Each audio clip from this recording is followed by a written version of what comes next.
welcome back to Rolling Solo. My name is Adam Smith, and we are going to pick things up exactly where we left it off in part number 5. This is part number 6. Mary is right up against a cliff and is tempted to scale this cliff. And I threw this back to you guys in the video prior, and most of you wanted to continue forward north. We also had some other suggestions to go west and so forth. There is a number of different options we could do because at this particular point, I don't have many leads to go on except for the clue card that I read out in part number 5, which did talk about more frigid temperatures and cold and things like that. It also talked about potentially finding an individual in this location somewhere. So I'm hoping to stumble upon one of those things that I'm hoping will lead me to one of the secrets, the 3 left over that I need to find, the 3 pages to kind of put this puzzle together. Now, if we only get, let's say, 4 or 5 of these pages out of 6, that still might be enough for us to jump back to the actual sanctuary where we know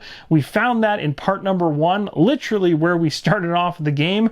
But still, I want to venture forward and see what we can find here. There's lots of distractions, but I'm going to try to stay on target here. So we're going to head up this cliffside as we talked about at the end of the last video. Now, we do know that this is going to be a climbing action, and I do have a rope, which I talked about at the end of the last video as well, which can help me out. It can reduce the number of cards I need to pull. It also gives me a guaranteed success and a 7 with a star. Now, as you can see on this card up here, it states we need to pull 3 cards. We cannot add any more cards to that pull. There's no plus there. We need 5 successes to make this happen. I went ahead and pulled 3 cards. I've got 3 successes in total in terms of stars on these cards, the obvious ones, and then the other one here you can see we can combine in order to make another star. So it's going to give us a total of 4 stars overall, and we know we get a star for using the rope.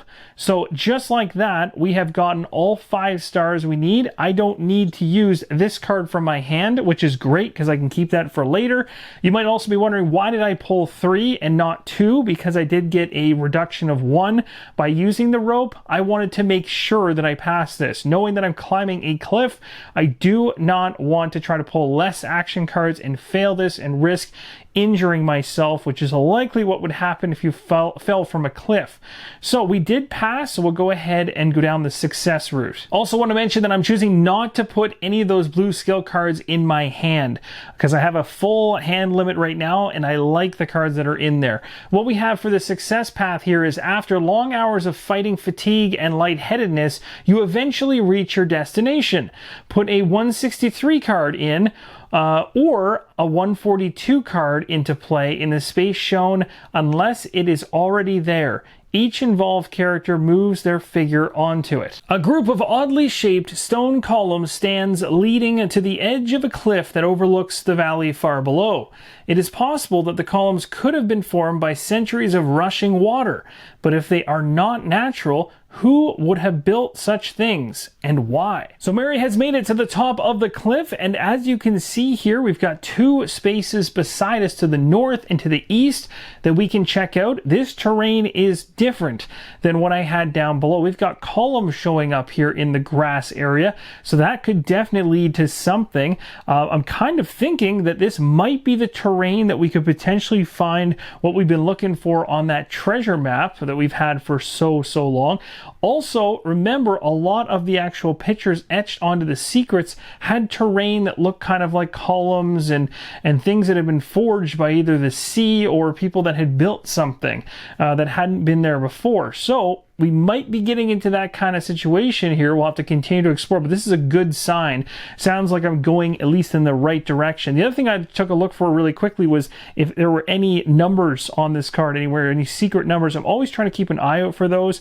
It could slip past me, but I'm doing my best to check. But now we've got 2 options. So do we want to check to the east or do we want to head north? I kind of want to see what's going on to the east first. You have an uneasy feeling that you are being followed. Backtracking is the only way to be sure. We can either observe or we can try to compose ourselves, and regardless, we have to do a check here. Now, it's a 2+, looking for a 1 success, unless we're paranoid.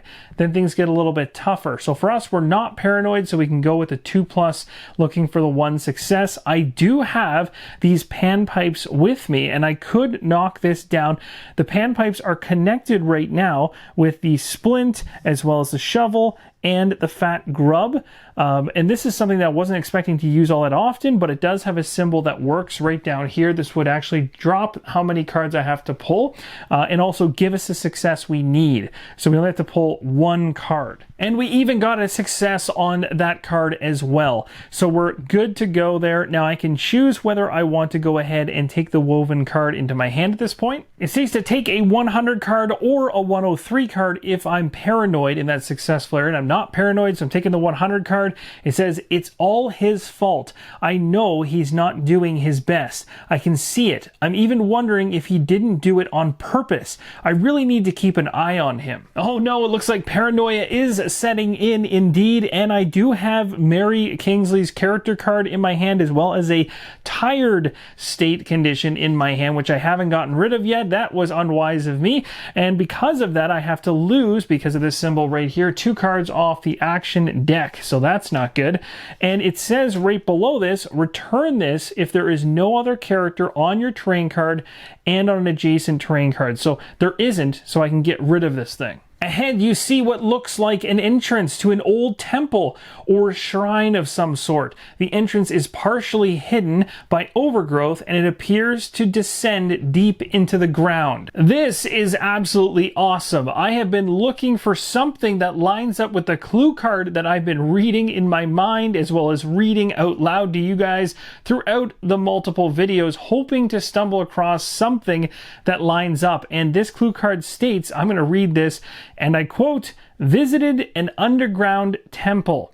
That is part of the bold lettering on the back of this clue right here in the middle. So we know we're actually headed in the right direction right now based on this stating on the back of this card we just flipped over, that this was a temple that leads down into the earth. It's underground.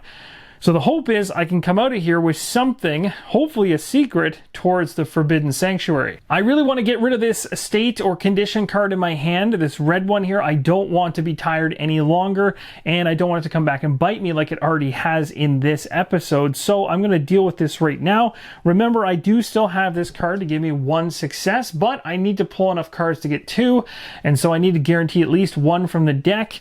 Pulling 1 card from the deck is probably a pretty decent gamble. I have seen in most cases when I pull 1 card, I've gotten lucky and gotten a star, but I know there's half stars in there and there's ones that just have 7s on them. The other thing to make note of is Mary Kingsley's ability can help me if I can discard a skill keyword card. I can then take advantage of 7s when they come up, but I don't have any skill keyword cards in my hand to discard, so I can't even use her ability. So yes, I probably should pull 2 cards, and that's likely the path I'll go. The other thing that's going around in my head right now is fire and my current action deck status. So first off, in order to get to any type of fire, I have a hut that's down a cliff. I have to get down that cliff to go to a hut, or I have to go down the cliff to go to my old fire that I lit further south. So getting there's not as easy as it used to be. I'll be burning cards to get there. My deck right now is sitting at 50-50 even split between discard pile and what I have in my action deck. So in other words, seeing a temple, although it's a really exciting, scares me, because once I go inside of this thing, and of course I can leave whenever I want, I just don't know how long it's going to take to get to where I need to go, and that could be dangerous. There's also nothing currently visible up top here that looks like I could hunt or check anything out. It's really just the exploration, it looks like, for the temple itself right there. I could check up further north, but again, I'd be potentially burning more action cards by resolving those. So I'm a little bit scared to do that too. But this is one of those situations where I'm going to have to make a call in order to try and survive this. So first thing I'm going to do, and I'll talk in a second about how I'm going to try to get fire up here as well to help me out. But let's deal with this tired condition first. So I'm going to grab 2 cards because I really want to guarantee I can get rid of this thing. So we're going to go ahead and take 2 cards, even though I'd love to just take 1.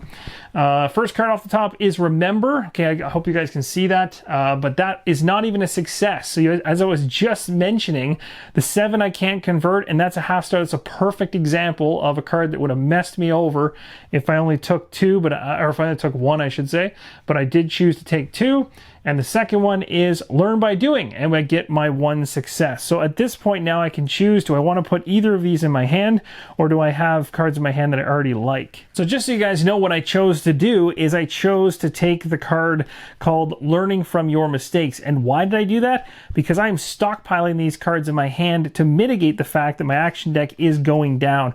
I now have 3 of those -3 action cards in my hand, which are really going to help me later on when I get into this temple. So I've got some mitigation there to work with, which is good. I've got a guaranteed success in my hand, which is also nice to have in a situation that could get ugly.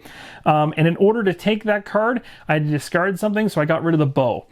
And the reason I got rid of the bow is because I still have my club. It's still at a good durability rating, and ironically, I'm going to craft something right now that's actually going to make it even better.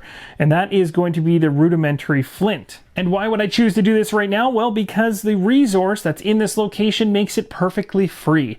It literally costs 1 to craft, and I have 1 stone resource. So just like that, I create fire, which means I don't have any fire markers left beside my satchel and journal. So the only fire marker that I have on the board now basically extinguishes where it was originally placed and moves to where I'm currently standing. The other really nice bonus is that the keyword on that card was aggressiveness, and that lines up with the club, which I'm going to attach it to as its 3rd card in that column. And now the durability, because the rudimentary flint was 1, is going to tick the club, which was at 4, up to a 5. So that was a pretty good thing. I not only got it for free, but it also bumped up my durability on my weapon, even though I tossed my bow just recently. So that all worked out nicely.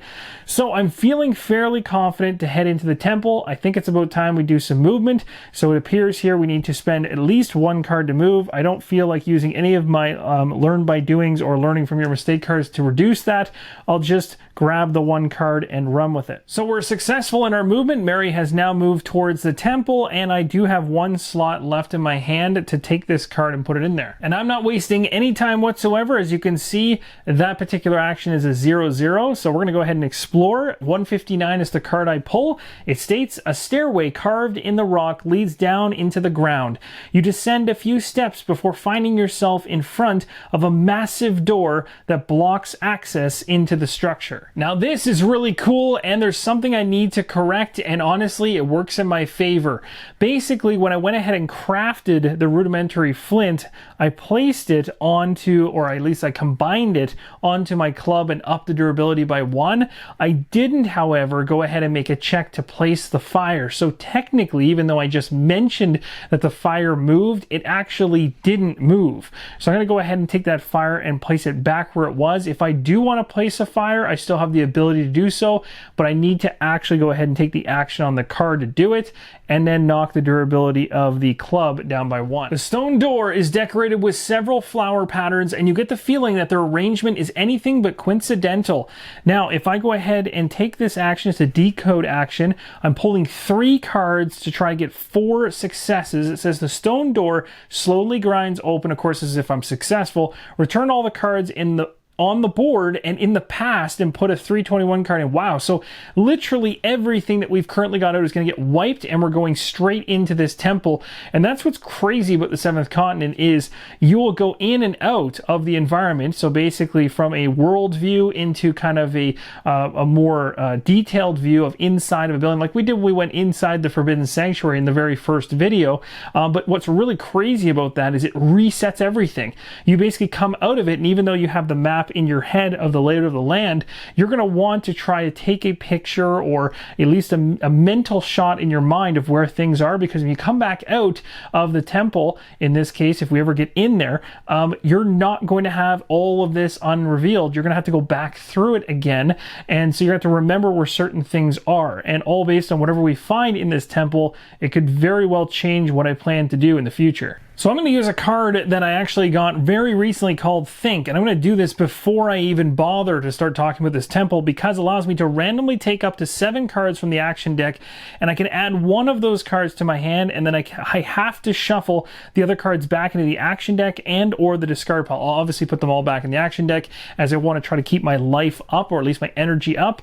But the thing I'm really looking for by doing this is something that can guarantee me some successes, because if I could, not have have to pull as many cards to get past this decoding action on the temple, that would be a plus. Or maybe there's some other card I have in here that can help me with the decoding action. I pulled 7 cards, and I'll show you the 7 cards that I have right here. I won't go through every single one of them, but there was a curse involved, which is tempting to throw in the discard pile to reduce the chance of that coming up. But this, whatever the cost, is the only one that's going to help me with this upcoming check. The rest of the other ones I didn't choose are going to go back in the action deck, and it states, you may discard this during the result step of an action you are involved in order to apply the following effect. Randomly draw 1 additional card from the discard pile, adding its successes to your total. If the action is a failure, each involved character takes a 1/1 card. So there's a risk there, but it's got potential to kind of save me at the last second. The other bonus is, if I don't want to use this card for what's stated on it, it does have the keyword skill, which, if you remember, Mary can use that by discarding it in order to gain a 7 and a star icon, which is probably something that could be extremely useful as well. So it's kind of a two-way usage. And you know what? I'm going to have to make a major change here, something I wasn't anticipating, but I only have 12 or 13 cards left in my action deck right now. That is really, really low. And even if I get past this door, I am terrified that if I get inside of there, even with the cards that I have for -3 actions, again, those are good to, avoid having to pull cards, but if I need successes, they're useless to me. And I'm going to be in a big trouble spot, hoping that my at least my equipped inventory is going to be able to help me with these successes, but it's such a tough call, because knowing that I don't have any food and I'm not set up to eat any food by having a fire nearby yet scares me, because just getting to that point and then being able to eat, I need to make sure I can do that rather than diving into the temple. So I might need to think about holding off on the temple, taking a look north to see whether or not there's anything there. The other option is I could say, the heck with this, go back to the cliffside, drop down, head all the way back to that fishing hole, and try to gather up as much food as I possibly can there, and then come back.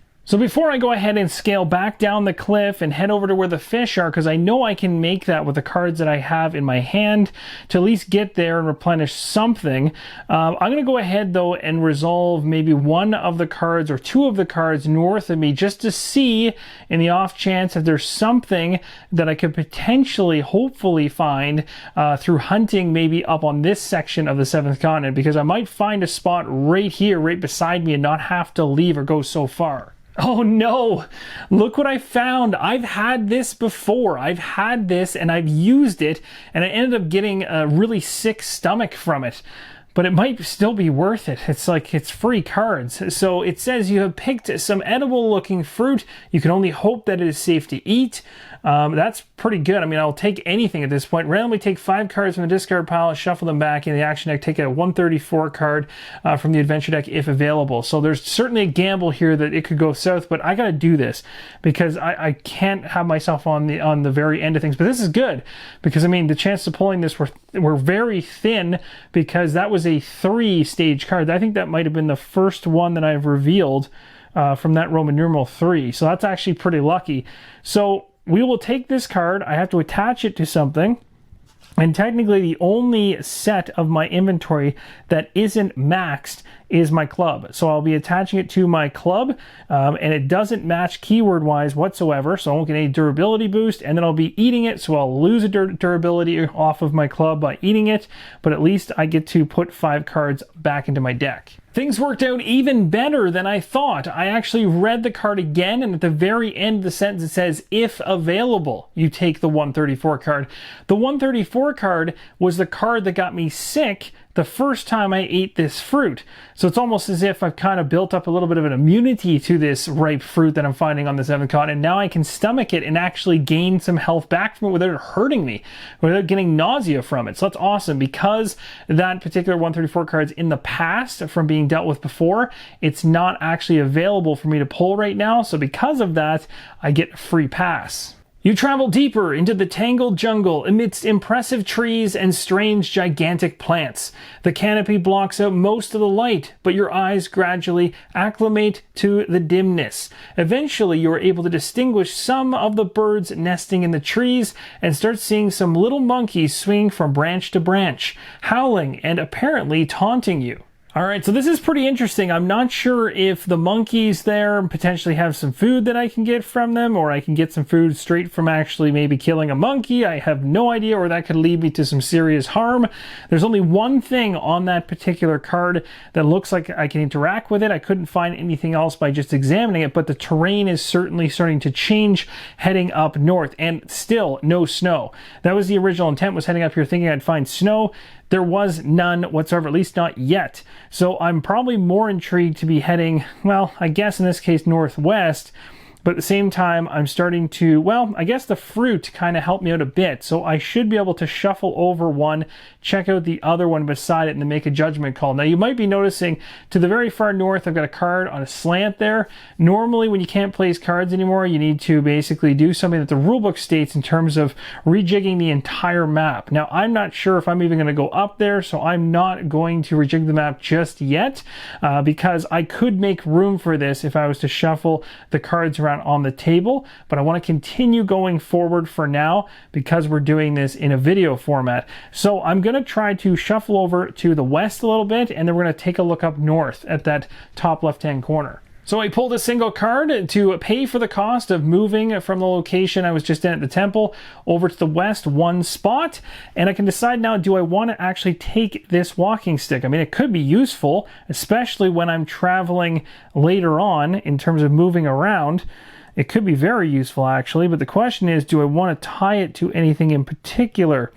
Again, I only have one slot remaining right now, so I'm a little bit worried about that. I think as much as it pains me to throw that walking stick away, I'm going to do it because I have 4 other columns worth of items that are all pretty much maxed out, and if I attach it to my club that I'm going to be getting rid of quite quickly by using it to move, I'll be burning off durability in order to use it for fighting, which is the whole purpose of having the club. So I'm going to hold off on attaching that, even though I really would like to do so. Oh no, this is not good. A spider bite. Your thigh is itching uncomfortably. Examining it, you noticed a nasty red spot. You must have been bitten by a spider, and you can only hope it has not laid eggs under your skin. This happened to me very early on in part number 1. I was bit as well. The good news is I guess the bad news is I have to take this action, but the good news is I do have an item that can help me in terms of the splint, at least. The splint is the item that's attached to the panpipes that has that same icon, which will help me in order to get the successes I need. Now, I've only pulled up 2 of the cards from the 4 that are all combined together in total. The panpipes is at the top with the die durability of 3.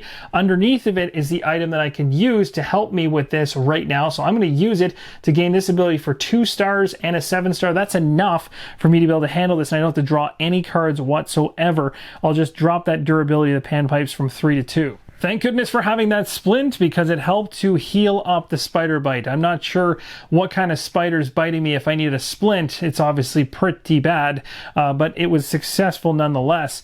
It states here, tall trees with above ground roots border the edge of a dark and nearly impenetrable jungle. All right, so taking a look at this card, it also looks like the jungle vegetation is getting extremely thick. There's nothing there that I can see that I could make use of. There's nothing hidden that I noticed. So I imagine heading off in that direction could be pretty bad. I am noticing, though, that there seems to be a very large tree rooted. You can see it was talking with that seconds ago, like a rooted tree that's above ground. You can see the base of it there showing up at the very top section. So it could be kind of interesting to check that out, but I don't think there was anything on the clue card that mentioned that, and also I don't want to go to that location because once I do, I'll have to rejig the whole map at that point. So I think what I'm going to do is realize the fact that I do need to focus on getting my health back up, and then I need to refocus on going back to that temple. So let's climb down the cliff once more. I'm definitely going to use my rope here. I'm not going to bother reducing the action cost by 1 because I'm going to need all 3 cards to hope I get 5 successes. This is going to give me 1 star and a 7-star. Remember, I still have that 1 star, which is guaranteed in my hand. And I don't believe I have a skill card. Yes, I do. So I have the ability to get another 7 with a star from Mary. If I happen to see a 7 show up, I could really multiply things and get something really great out of it success-wise. wise, but I'm still going to pull 3 anyway because I want to make sure I pull this off.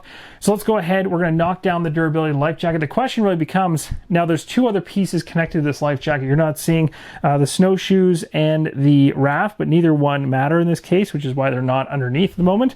But I just pulled this up so you guys can see it. The question at this point in time is, do I want to use my protective covering to keep the life jacket in check? I think I'm going to. So I'm actually going to reduce my camouflage outfit, which has the protective covering.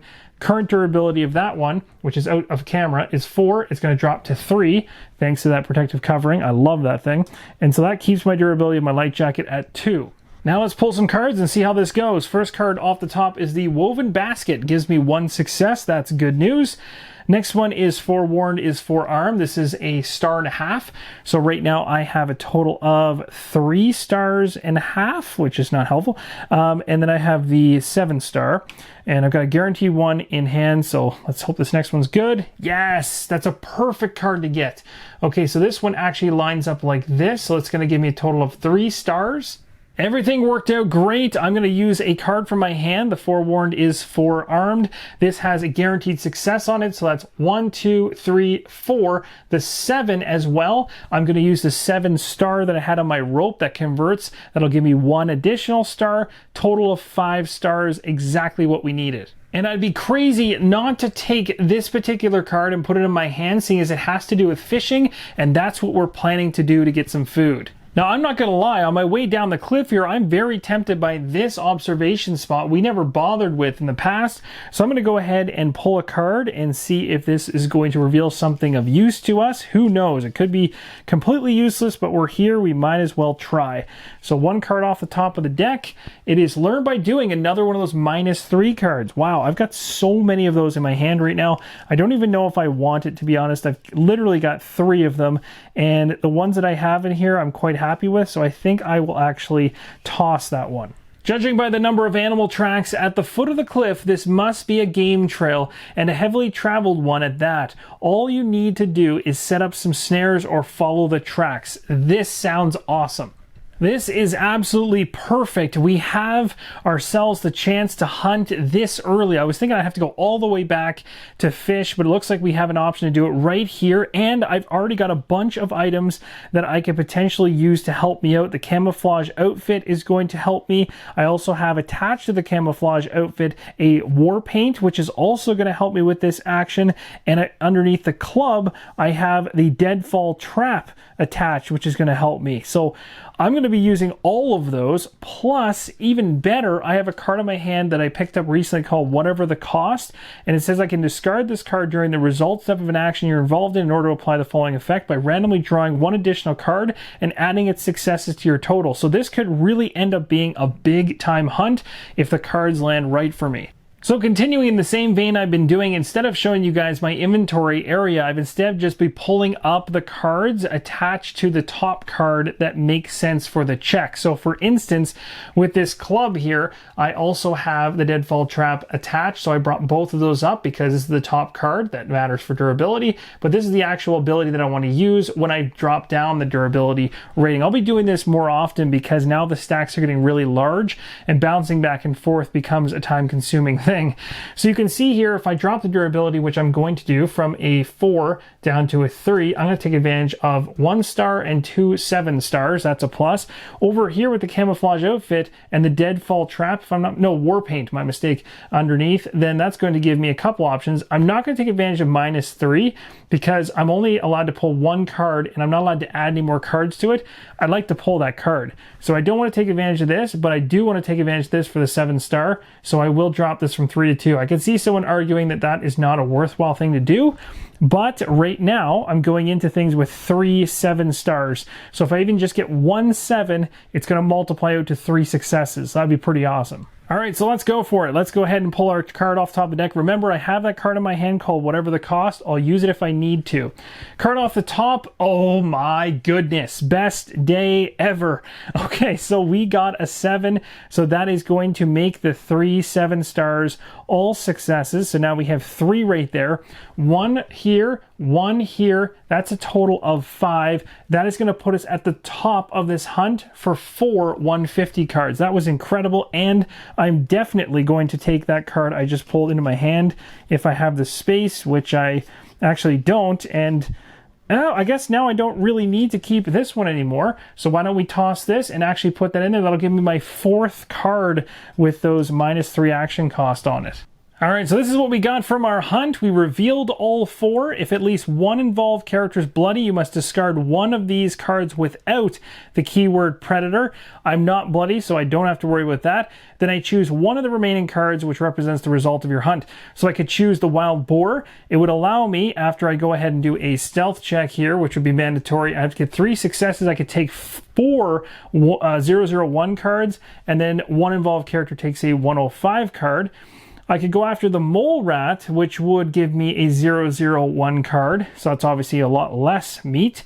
And then you got the vulture here, take 1 003 card and 3 001 cards. That's pretty crazy. One involved character takes a 105 card. This large carrion bird is picking at a small rotten mammal and does not seem to have noticed you. Yikes. So if you take that one, I guess the downside is you could potentially get sick because it's, you know, eating another animal, maybe, I guess. And then empty-handed, you don't want that. I'm kind of honestly gunning for the wild boar. It kind of makes the most sense. And without even trying, I'm going to succeed at this because as you can see right here, I can just take the durability of my camouflage outfit down along with my war paint, which is attached. It's going to give me 2 stars and a 7-star. And then below it, it gives me the option of reducing the pull, which I don't need, but it gives me the other success that I do need and a 7-star. So just knocking this down by 1 durability, we've got this in the bag. That wild boar is down. So Mary has not only taken down a full-sized bear and eaten it whole, she's taken down a wild boar and is going to be doing the exact same thing very soon. She knows what she's doing. She is very tough, and she's got the bloody condition or state she's got to add to her hand now. We'll have to try to wash this off later on, but 4 pieces of meat is perfect. And the other great thing about this was that I didn't have to travel as far as I had, I originally thought. I thought I'd have to go all the way back to that fishing hole, try to get some fish there. Of course, I've already fished there before, so it'd be much tougher to get a decent amount and then have to head back to a fire. This is perfect. I can grab this food. I can basically hike it back up the cliff. Hopefully I can actually pass that check, although I'm a little terrified right now that I might fail it. But we're going to go back up the cliff and then I'm going to set a fire at the top of the cliff, eat all the food, replenish myself, and we can go right into the temple. The one thing though I have to think about right now is I need to put this meat in my inventory to store it, and right now all of my inventory slots are full. I only have 1 slot that I can attach something to, so I can only take 1 piece of the 4 meat and attach it in right now. That's how much stuff I've got.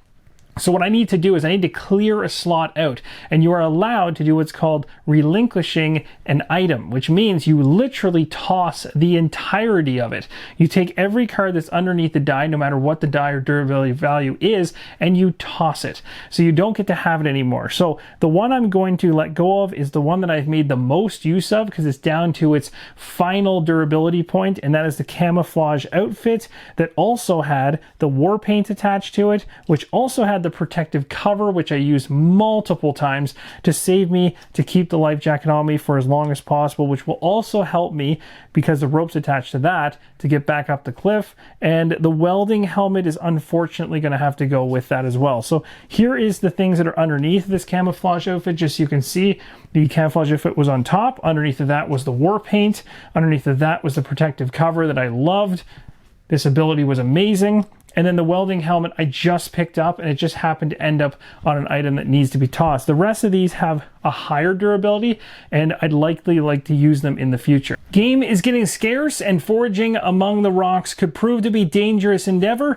They are the perfect hiding spots for snakes. So I'm immediately heading back up that cliff again. I'm putting myself in danger going up and down this cliff because every single time it's been pretty close to being a failure, and I really hope I don't fail right now. So I'm using the life jacket item again. I'm only pulling the cards up that's attached to it that make any sense to, and it's a climbing action, so I'm going to take advantage right here of the star and the 7 with a star. I have to reduce the durability down by 1. So this is actually getting down to its last legs as well. So once this goes, I'm going to lose the life jacket, the rope. I won't lose it right now, but next time I will.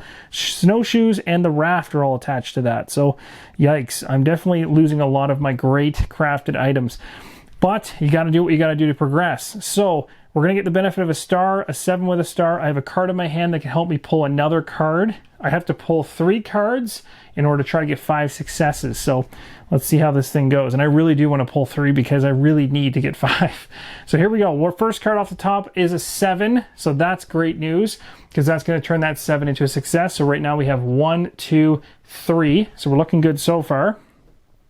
Actually, sorry, it'd be 1, 2, and 3. That's right, 3 so far, and there's a half star in there. A curse, you don't want to see that. Throwing that right off screen. Remember, that's good, but the downside is the half star is not on the right side. So right now we have 1, 2, 3, and then the 7 makes 4. Okay, now those are all the cards I can pull right now. So I'm a little scared because this is the moment where I need to hopefully, there's a thing here I could do. So this is what I could do to save myself here. Is I could, instead of gambling on using whatever the cost for the way the ability works on the card, which is to draw an additional card, hoping to get a success, I can instead decide to discard this card, there's a tongue twister, to use it for the keyword skill because of my character ability on Mary, which allows me to get a 7 and a star from it, which will then take it up to 2 successes from the 7s, from a 1. So that will give me the 5 I need. That's exactly what I'm going to do. So whatever the cost is exactly what I need to do right now. So that's going in the discard pile. That gives me my 5 successes just by the skin of my teeth. Mary has made it back up the cliff. And as of right now, just so you know, I took the bolas into my hand because, well, it's perfect. It has the keyword aggressiveness, which I will be able to attach to my club, and that will match and boost the durability later on if I choose to craft it. And ironically, I am in a space with an actual resource that I could use to craft it. So I think I'm going to go ahead and do that because who knows what I'll find inside this temple. So this one right here, if I want to craft it, is going to be a -1 to its cost of 2. So it's only going to cost me 1 card to craft this. So I'm definitely going to go ahead and pull that 1 card right now, see what I get. Although I'm getting really slim on these cards, but I'll be okay because I'm about to eat anyway. And I got myself the woven cord. So I guess I'll take this into my hand and I will now craft the bolas. I'm now going to attach the bolas to my club. My club's a durability of 3. It's now going to go up to a durability of 4. The club also has the deadfall trap attached to it, as well as rudimentary flint, and now a bolas. And the funny thing is, just the second I do that is the second I need to go ahead and use my flint. So I'm going to use the flint, which is attached to the club off camera, because now the durability is at 4. I'm going to reduce it down to a 3, and we'll show you. This is the card that I'm actually using right now. So I discard it after I'm done, but it says I still have to do this check here though. So put a fire into play as long as I'm successful at this. I got to get at least 1 success. So I want to make sure that this actually happens and I don't mess this up. So let's go ahead and take 2 cards to make sure this happens. So a paddle. Oh, good thing I took 2 cards because I got a half star there. That wasn't good. And then, whew, last second, I got a fire making kit. Perfect. Another fire making kit. Now, do I need either of those? Not really right now. I don't think the paddle's going to help me. It does have an aggressiveness. Ooh, that could bump up the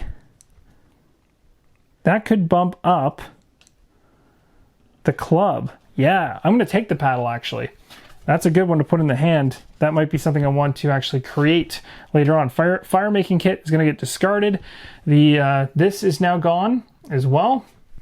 And the fire that used to be at the southernmost location has now snuffed out because I only have 1 fire token, and it now shows up where Mary is. And just like that, I'm going to go ahead and take all of the meat in my inventory slot number 1, which opens up a slot for me as well, and I'm going to consume every single one of these cards. That was awesome. I went from having 5 cards in my action pile up to 29 because again, you get 6 cards back from the discard pile into your action deck when you have fire and you consume that meat. So 6 times the 4 I had is a total of 24 plus the 5 I had in my action deck already, or I should say the 5 I had in my action deck already. 24 plus 5 is 29. That's how many cards are shuffled together now in my action deck. And of course I did this all randomly without looking. Discard pile has much less. If we do a quick count, 1, 2, 3, 4, 5, 6, 7, 8, and there's 2 curses in it. So that's kind of a plus. So we are moving on here, and that was Perfect. Everything about that worked out flawlessly. I am more than ready now to dive into this temple. Just so you guys are aware of what I have in my hand currently, I have my character card for Mary, of course, bloody condition card or state card. I have 3 cards that have to do with removing 3 action cost from any action, which is pretty awesome. Woven cord and a paddle. In order to move, I had to pay 1 action card. I got a curse, so perfect time to get that. I'm not putting that in my hand, obviously. It's going to go into the discard pile, but good time to burn it. So Mary has moved to the temple and is ready to decode the temple door here. So the only thing going for me in my hand right now is that I have 2 cards with the keyword skill. So I can use one of these if I happen to need it for my character ability to give me a 7-star. And again, it doesn't say that I couldn't use it technically twice if I needed to. That might be something I'll check up if I happen to run into that. But the paddle and the woven cord both have the keyword skill. So that's good to know that I could potentially have some possibilities there if I pull a 7. So we're going to pull 3 cards. We're looking for 4 successes. Here we go. Wish me luck. First one off the top, hey, check it out. It is the advanced skill that we purchased quite a while ago, actually, the improved camp, and it has a 7 and a star on it. So now I'm definitely probably going to be discarding a skill card to convert that. And next one off the top is a walking stick. Okay. This is just slightly off screen there. So that's 1 success. So we have 2 actual successes and a way to convert the 7 to 1 success. So we got the potential of 3 so far. And maybe 4 if I'm allowed to discard both of the skill cards that I have. And it looks like it doesn't matter because the next one is a success as well and a half-star. The other half-star doesn't matter, doesn't attach anything, but that's 1, 2, 3. If I discard 1 skill card, I convert that 7 to a success and we decode the temple door. I chose to take the walking stick and place it in my hand for my blue skill card. It now states in the successful area, the stone door slowly grinds open. Return all the cards on the board and in the past. Put a 321 card into play. Each player places their figure onto it. Time to take one final look at this map as everything is being returned that is currently on the board, as well as everything that is behind the divider called the past. You are in the doorway of a small square room, only barely illuminated by a few phosphorescent mushrooms.